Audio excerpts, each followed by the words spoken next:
자, 이번 시간 들어가기 전에 지난 시간에 했던 거 잠깐 살펴보게 되면 우리는 지난 시간에 객체지향 설계에 대해서 알아봤단 말이에요. 객체지향 설계 같은 경우에도 굉장히 자주 출제가 돼요. 그래서 구성 요소들, 객체지향의 구성 요소들을 꼭 기억을 해두셔야 되는데 먼저 구조를 담당하고 있는 클래스라고 하는 게 있는 거죠. 자, 클래스 같은 경우에는 말 그대로 구조를 얘기하는 거예요. 자, 여기 안에는 뭐가 들어가 있느냐? 멤버 변수라고 하는 속성이라고 하는 게 들어가 있어요. 속성이라고 하는 거는 어떤 구조가 있을 때 나를 특정할 수 있는 거, 뭐 시력이라든지 키라든지 이름이라든지 나이라든지 이런 것들이 속성에 들어가게 되는 거고, 그런 속성들을 바꿀 수 있는 행동이라는 게 있단 말이에요. 그걸 보고 보통 메서드라고 한다. 메서드. 자, 그래서 이런 하나의 구조가 있으면은 이런 구조로부터 뭔가 만들어지는 것이 있어요. 이게 이제 메모리 올라간다라고 하는데, 붕어빵 틀에서 붕어빵이 만들어지는 거, 실제 객체가 만들어지는 거, 그걸 보고 객체 혹은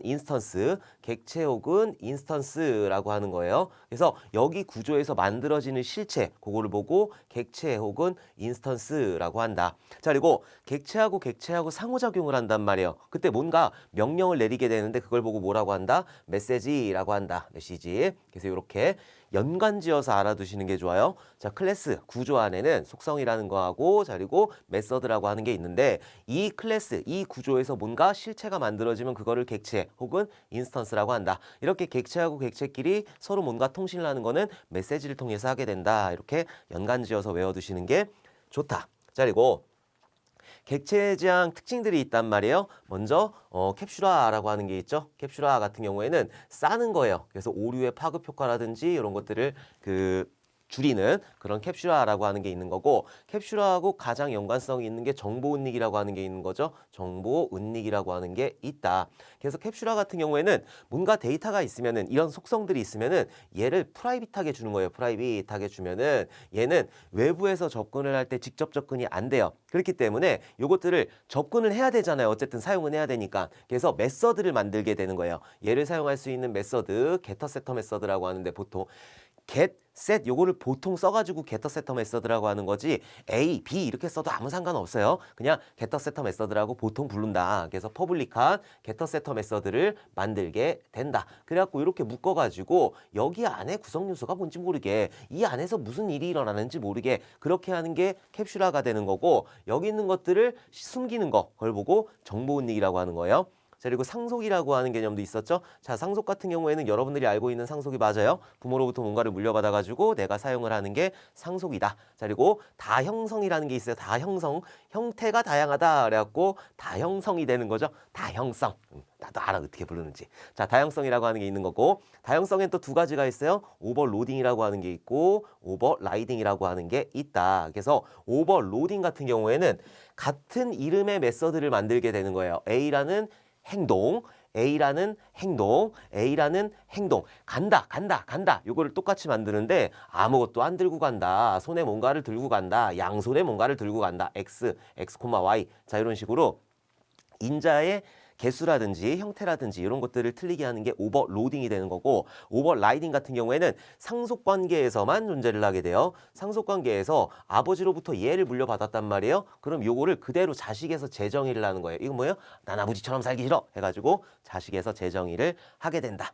자, 그리고 추상화라는 특징이 있었죠. 자, 추상화 같은 경우에는 공통의 성질을 묶어두는 거예요. 그래서 리모컨이 이게 똑같이 TV에서도 똑같은 형태로 쓰이고, 라디오에서도 똑같이 쓰이고, 에어컨에서도 똑같이 쓰인다. 그랬을 때 이것들을 각각의 공장에서 각각 라인을 만들면은 나중에 이게 형태가 바뀌었어요. 그럼 얘네들도 바꿔줘야 되니까, 그래서 공통의 성질들을 묶어 놓는 거예요. 그래서 이 리모컨 틀을 만들고, 그리고 이것들을 가져가가지고 에어컨에서 구현하고 TV에서 구현하고, 각각의 기능들이 틀릴 테니까 그렇게 각각의 기능들을 구현하는 거를 추상화라고 한다. 그러니까 추상화라고 하는 거는 공통의 성질을 묶어두게 되는 거예요. 오케이. 자, 그리고 객체지향 설계 원칙 솔리드에 대해서 알아봤단 말이에요. 솔리드도 꼭 기억을 해두셔야 돼요. 솔리드 해가지고 옛날에 솔리드라는 가수가 있었는데, 자, 중학교 때. 자, 어쨌든 이거 영어로도 알아두셔야 되는데 영어 다 모르셔도 된단 말이에요.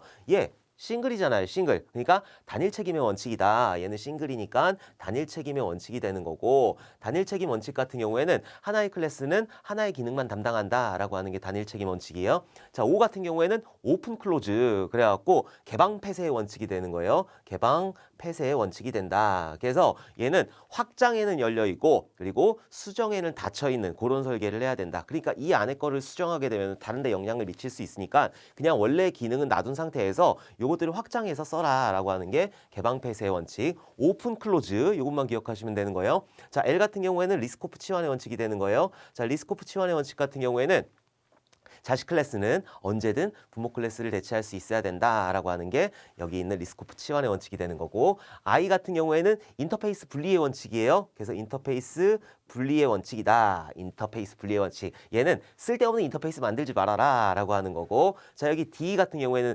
디펜던시란 말이에요. 그러니까 의존성 역전의 원칙이다. 그래서 의존성 역전의 원칙 같은 경우에는 자주 바뀌는 클래스 여기에 의존하지 말고 자주 안 바뀌는 이 안에 있는 내용이 안 바뀌는 인터페이스라든지 이런 데 의존해라 라고 하는 게 여기 있는 디펜던시 그러니까 의존성 역전의 원칙이 된다.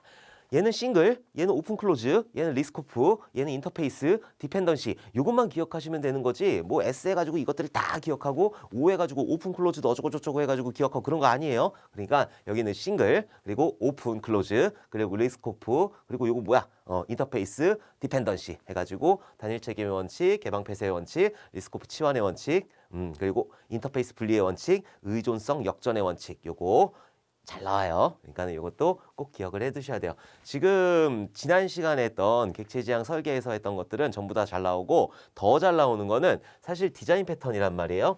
디자인 패턴 같은 경우에는 보통 GOF의 디자인 패턴이 나오게 돼요. 다른 디자인 패턴도 많아요. 뭐 아작스 디자인 패턴도 있고 뭐 여러 가지 뭐 베레벨 디자인 패턴이 다 있어. 근데 가장 대표적인 게 GOF의 디자인 패턴이 되는 거고 GOF 4명의 깽단이 만들었다고 그래가지고 자 여기에는 처음에 이제 그 뭔가 객체를 생성할 때 하는 거 그래서 생성 패턴이라는 게 있고 그리고 구조 패턴이라는 게 있고 자 그리고 행위 패턴이라는 게 있다. 여러 가지 패턴들이 존재를 하게 되는데 요거는 언제 공부한다?